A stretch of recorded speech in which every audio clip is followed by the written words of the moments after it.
This video is going to be a message to my former self, and I'm going to go completely off the cuff, no script, and I'm going to try to have no cuts in this video, but it's probably not going to happen realistically. But I wanted to make this video not just to talk to my previous self, but because there is a chance that you're watching this video and you're the exact type of player that I was when I was in high school. So if any of this resembles your experience, or if you can relate to anything I say in this video, then I definitely want to hear about it in the comments below, because I think that I have the obligation to help any and all athletes that felt just like I did when I played. Throughout my whole life, I loved baseball, and I was really, really skillful at baseball. I was a great player. I even went to a really highly touted high school for baseball. They're always, top 3 in the state for 4A baseball in Indiana. So I knew I had my work cut out for me. However, I wasn't too intimidated by the school. Even leading up to high school baseball, I was pretty confident. I felt like I had the necessary tools to compete at the high school level. And, at my high school, which, like I said, is a top competitor in the state. So I was feeling good. But when I finally did get to the high school level, and I'm going to pinpoint mid to later high school, especially for this, I really struggled mentally with baseball. Now, I was living almost a contradictory life on the field towards baseball. Now, what I mean by that is I wanted something so bad. However, I almost didn't let it happen within myself. It was almost self-sabotage. So I'm going to dive into that real quick. I really wanted to succeed. Okay? Succeeding and winning meant so much to me. Now, looking back at that time, I start to question why I wanted to succeed so bad. Now, if you're watching this, maybe you also want to succeed so bad, and possibly you really just want to win. You love the feeling of winning, or you have a genuine love and interest for the game. For me, though, I argue that point, okay? When I was in high school, I wanted to win, but I almost wanted to not fail even more, okay? So there was winning, and then there was not failing. I favored not failing, easily, no doubt in my mind, right? So I was living this contradictory lifestyle on the field, okay? Because I wasn't really trying to win. I was just trying not to lose. Okay. And that presented a lot of problems. And some of which really started showing up during my later high school years and going into college baseball. Because if you're playing college baseball, you have to love the game. You have to want to win, and you have to be your own best friend. I don't know if I had any of those qualities. Okay. So this would show up on the field for me all the time. All the time. In my ABs, in my practice, in my games, it genuinely didn't matter, right? Because I started living my life. I started living my performance through other people. Because at the end of the day, that's why I didn't want to fail. I didn't want to be looked at as a failure, right? I didn't want to be looked at as a mess up, right? For my father or my brother or my teammates, right? I just didn't want to look like that guy that didn't have it figured out, or the one who's ashamed of his ability, or the one that people talk about behind his back. I desperately didn't want that. And I held on to that more than I held on to my actual development, more than I held on to actually enjoying the game. Okay. And that caused a lot of problems. But I was stuck in that cycle because what I thought at the time was that's the right move, right? I should care about my performance. I should go out there and be nervous because that shows that I care. But it came from a place that really was not beneficial. And if you relate to this, please listen up, because this is going to help you a lot. And I'd rather have you understand this concept now while you're in it than look back at it in 5 years like I'm doing right now, right? So when I'd get in the box, man, every single time I'd have self-doubt, Okay, I'd have self-doubt. I would be afraid. I'd be scared. I'd get in the box. Literally, my body would turn on me. I posted about this on my story the other day. If you saw it, great. If not, I'll explain. But my body physically turned on me. Okay, I'd get so nervous that my stomach would hurt during my ABs. I would sweat out of my palms. I would sweat profusely out of my armpits. I mean, I would visibly tremble in the box, like I would shake, right? Like I was being turned on by my own body. I was hyper vigilant, so I was very preoccupied by everything around me. It was like a constant stimulant, right, of everything I was doing. I'd be worried about the pitcher. I'd be worried about my stance. I'd be worried about the catcher, where I'm at in the box. Did I do my routine? Am I gonna get a fastball? Am I gonna get a curveball? Like everything was flowing in my head, and these thoughts were running rapid. Okay. Now, like I said previously, that comes from the state of not wanting to fail, right? Which is really the root cause, or there may be even some underlying things there, like my family or whatever was going on outside of the field. But realistically, I was scared to fail. Okay.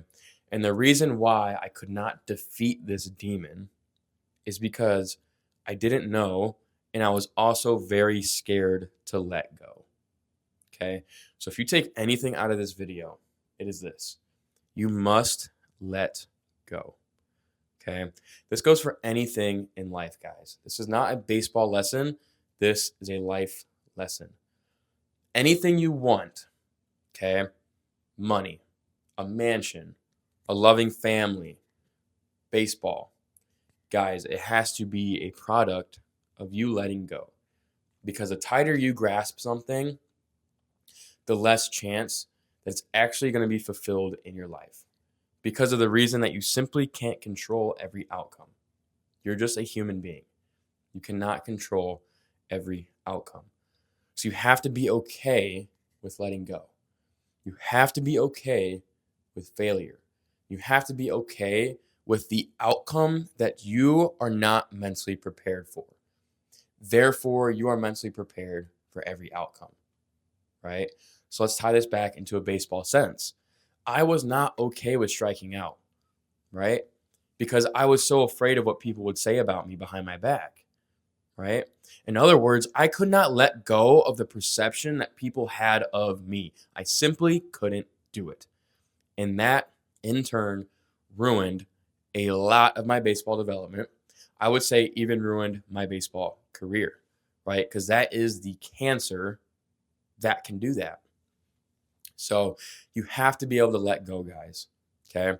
And letting go starts with awareness, right? It'd be impossible for me to let go at the time, right? Because wasn't even aware of these things. Like they would just happen and I would just go with the flow. Like I would still go to practice. I'd leave practice the same every single day. I'd still go to my games nervous. Like I never really wanted to take control of it until a little bit later in my baseball career. But if I had done that earlier, who knows what would have happened, right? So step one is awareness.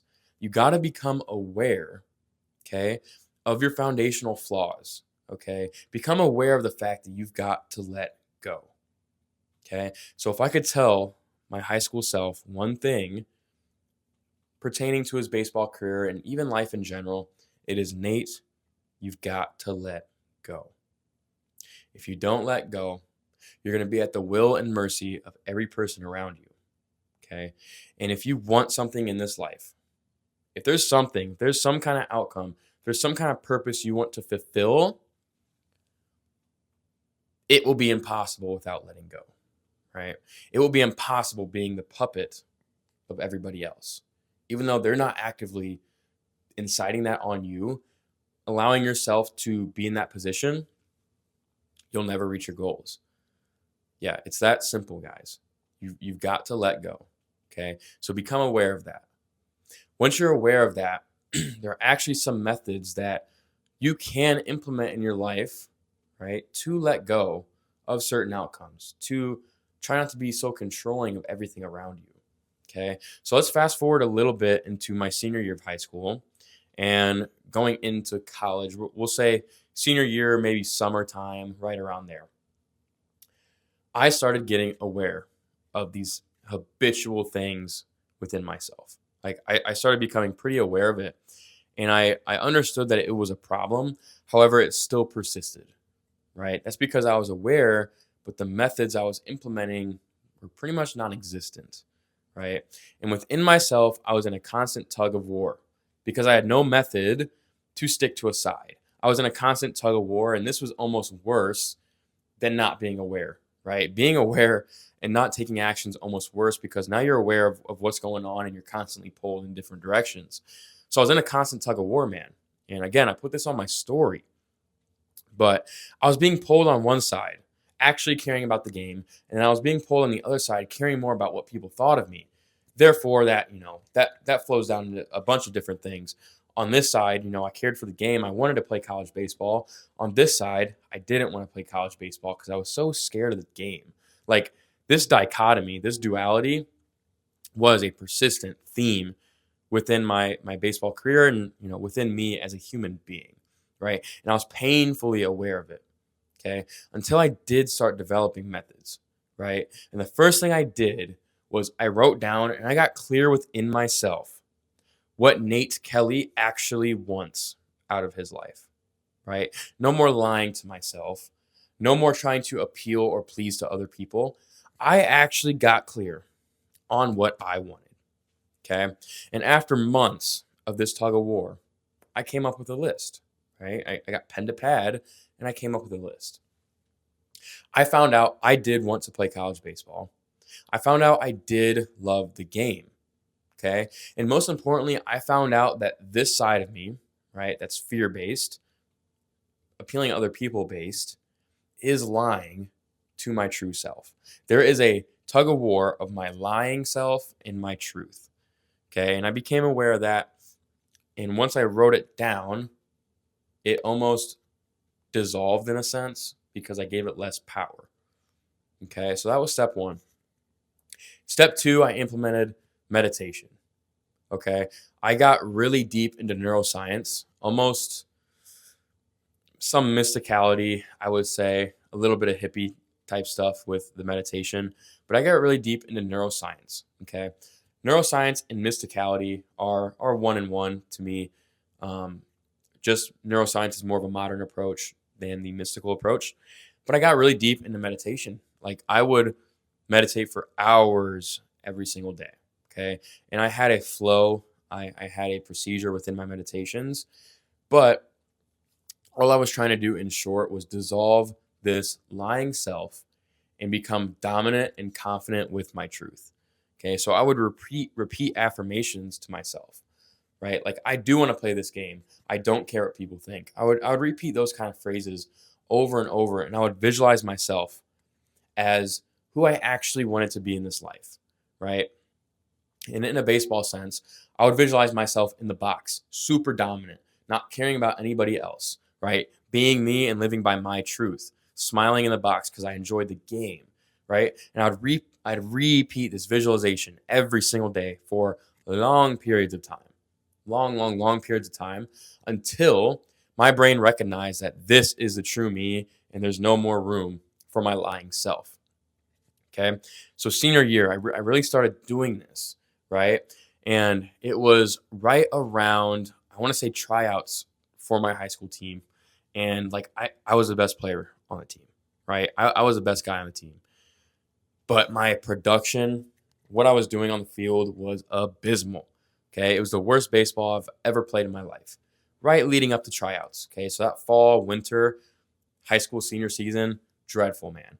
And that's because I was operating on this version of me, right? Everything was fear-based, terrible. So I get up to tryouts and my coach, they sit me down and they're like, dude, like, what are you doing? You are one of the best guys on the team, right? And we would do depth chart rankings and we would do team rankings and stuff. Like I was number one, right? Up until that point. And even still operating completely fear-based, terrible production, I was number 6. So I was still starting on the team, right? I was the 6th player out of the 9 starters. So they still had a lot of faith in me despite like absolutely, I'm telling you guys, abysmal numbers. Really bad, living fear-based. And I would tell my coach, like, I don't know what's happening to me. I am psychologically screwed up right now.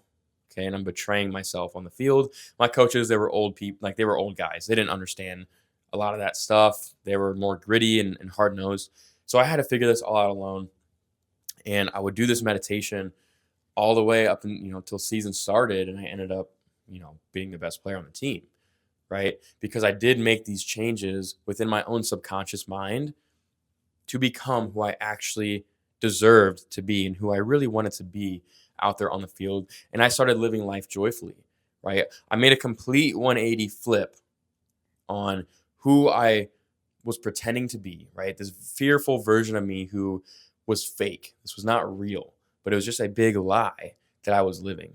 I made a complete 180 switch into this dominant version of me who I knew I deserved to become and who I knew I had to become if I actually wanted to play this game. So I hope a lot of this relates. I know that there are players out there that will respect this message and that do struggle with the same things that I struggled with. I hope that brought on some awareness. There are two guys in my current program who really inspired me to make this video, to be completely honest with you. Now, one of these players is extremely young, okay, freshman in high school, and one of these is a senior in high school. So I got two different perspectives on their mental clarity and where they're at mentally based on their age, in high school. And I really, really, really related to both. And that's the funny part. Now, a couple of these guys had rough days in the cage, okay? So this might even sound a little bit minute compared to what I was saying, but these are just one instances where these guys were struggling in the cage, right? And my job as a coach is to give a new perspective, okay? It's not only to get their trap bar deadlift higher. It's not only to get them hang cleaning more weight, move faster and sprint. Like, of course, that's definitely what I do. But over and above all, it's to give these guys a new perspective on what they're doing, okay? And when they get these ebbs and flows, to try to keep them as middle grounded as possible. So they both were struggling in the cage, okay? One of these players had a really, really rough day in the cage. Like he's consistently like 100 EV. He touched like 94 after like 200 swings in the cage, he said, which is another problem in itself, but kind of irrelevant. But he comes to me, he's like, dude, it's really been a rough day for me. And I think I'm just going to cool off for 3 to 4 days, see what happens. But I'm really, really upset. And I'm asking him, I'm like, okay, yeah, dude, I get it. There's days where cage work just doesn't feel good. But why are you upset? And he's like, well, it's a really good question. I guess I'm not really sure. More so because I know I've hit 100 plus EV and I'm barely touching 94 today. And season's approaching so quickly. And I need to prove it to myself that I can succeed. I was like, that's funny. I mean, haven't you proven to yourself you can succeed and hit 100 plus like many times? He's like, yeah, that's actually a really good point and a good perspective there. That makes sense. But where do I go from here? I'm like, dude, you go where the correct perspective is. Now it's a choice on how we perceive this cage lesson. Okay, it's a choice. Now, choice A is going to be severely disappointed with himself, right? He's going to tear down who he is as a human because he couldn't hit this round ball with a square bat effectively for like 30 minutes of his day, okay? Now, he has a choice to completely destroy himself because of that. And because he didn't see a number on a screen that he was hoping for. That really has no effect on him as a human. Or we can look at the result, okay? Not be tied to that outcome. Let go, right? We're letting go of that. And almost like laughing at the fact that he hit 94 EV, right? As opposed to his 101 top. Almost laughing at that, being like, wow, dude, this is crazy. I hit 94 today. I'm normally capable of 101. That's kind of hilarious, to be honest with you, right? Almost laughing at the fact that his brain is lying to him, saying that, Ryan, you're not as good as you think you are, or you're not capable of hitting 100 plus again. like laughing at that, almost doing a 180 on yourself, looking at your brain and being like, there's no way you thought that, dude. That's insane that you're lying to me right here, right? So I told Ryan, I was like, dude, look into your thoughts, right? Almost laugh and smile at the fact that you're thinking right now you're incapable of doing what you did last week and that you magically just started blowing at baseball, right? And looking at what it's lying to you about and almost laughing at that.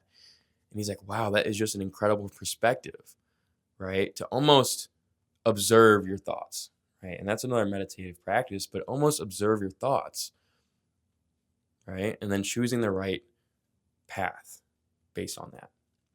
At the end of the day, our conversation turned pretty deep and personal, and he started feeling better about himself because he talked to me and we had a conversation about his perspectives and his thought process and his mental and letting go. It's crazy because imagine if Ryan didn't go down that route. Let's say he didn't even message me. Let's say he didn't even have a coach to talk to. Let's say he spiraled out of control and he was down on himself because of that. Like the difference, right? Of now he's texting me like, bro, you're helping me so much. I'm ready to go. I'm pumped for the season. I am confident. This was 20 minutes after his session. Imagine none of that happened and he's still spiraling. And then he goes to the cage the next day, spiraled and down on himself, and he gets even worse numbers. And potentially this is a huge domino effect on his performance and mental clarity as a human being. Big difference. Okay. And then another player came, right? A little bit younger, the freshman, a really rough day in the cage, right? And he's thinking, what is wrong with me? This is what he sent me. He sent me his cage work. He said, Coach, what is wrong with me? What's wrong with my swing? Well, have you ever thought that maybe nothing, right? Or maybe you're lying to yourself. Maybe there's something underneath there. Like, I would almost bet you're physically doing the exact same thing you did 2 days ago when you swung, dude, right? Now let's think of a new perspective. Are you lying to yourself, right? Is your mental just a little bit weak right now? And again, we pinpointed that. We made a decision on how we perceive this outcome. And we started letting go of the expectation we had for ourselves. We started letting go of what we felt like we had to have. Ryan felt like he had to have 100 EV. Jace felt like he had to hit the ball perfectly square every time. We let go of that. And we started understanding that he's just a human being swinging a bat, hitting a ball in his garage into a net. And it's so futile to try to grasp that when this world is so vast and open, right? Grasping the fact that he missed a ball a quarter of an inch differently than the swing before, and then spiraling and feeling differently about himself in that moment, which led to even more domino effect in the future, is completely crazy and absurd. And we recognize that. And we let go of the need to be perfect in that moment. Okay. So we started talking about the red car effect. Now, you probably don't know what that is. It's like a psychological experiment, if you will, maybe a phenomenon. But if you decide within yourself and you tell yourself over and over, I really want a red car. I want a red car, red car, red car, red car. You're going to see more red cars. Okay, this is proven, right? The more you tell yourself you want red cars, you'll see more red cars parked. You'll see them driving. You'll just start seeing them everywhere. And that's because our brain is a really good filtering device of seeing and making it apparent of what we want to see. Okay, I want you to try this out, right? Next time you hit or something like that. Start focusing on what you actually want to feel and what you actually want to see, right? So Jace would go into the cage and he would think, man, I'm off. Like, or maybe he'd have a starting swing and it doesn't feel right. He would tell himself he feels off the rest of the batting practice, right? So we challenged that. We looked at that and we challenged it and we said, Jace, you're lying to yourself. What if you actually feel great? What if you even completely rewired your belief system and thinking mechanisms to say, wow, I actually feel great in the box. Like, yeah, maybe I rolled over. Who cares? Like, I feel good, man. Like, what is the probability your next swing is going to feel good when you think like that as opposed to I feel off, right? So we started using the red car method within Jace's thinking. Started focusing on what we actually want to focus on and shifting his reality that way. He comes back to me the next day and he's like, this is the best I've ever felt swinging, right? Like, who would have thought? Who would have thought? Because he maintained that belief, right, throughout the days that ensued as well. With that being said, I know this is kind of a longer video, a little more raw and uncut, but I think this will open up a lot of viewpoints for you guys and peel back the curtains a little bit behind your psyche and psychological thinking when it comes to you as a human being, right? That will trickle down and feed into your baseball development and baseball performance. Okay. So at the end of the day, if you feel like I felt when I was in high school, and I'm talking to my younger self now, I hope this relates. Don't forget to let go.